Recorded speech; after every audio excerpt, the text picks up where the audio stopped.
ஆனந்தமாக இருந்த தவளை ஒரு நாள் என்ன பண்ணிச்சாங்கங்க, குளத்துக்குள்ளே இறங்கி பயங்கரமாக சவுண்டு விட ஆரம்பிச்சிச்சாங்க.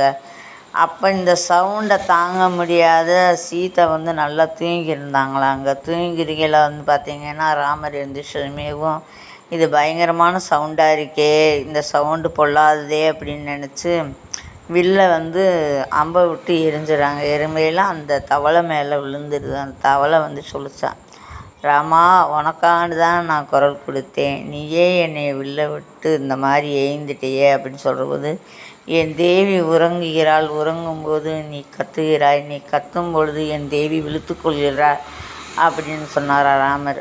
அது அல்ல ராமா, நான் உனக்கு வரும் ஆபத்தை உணர்வதற்கே நான் இரவில் 12 மணியிலிருந்து 3 மணி வரையில் என் ஓசையை வெளியிடுவேன். என் ஓசையில் வெளியிட்ட பின் தாமரை மலரும். அந்த அள்ளி மலர்களில் நான் கண் தூங்குவேன்.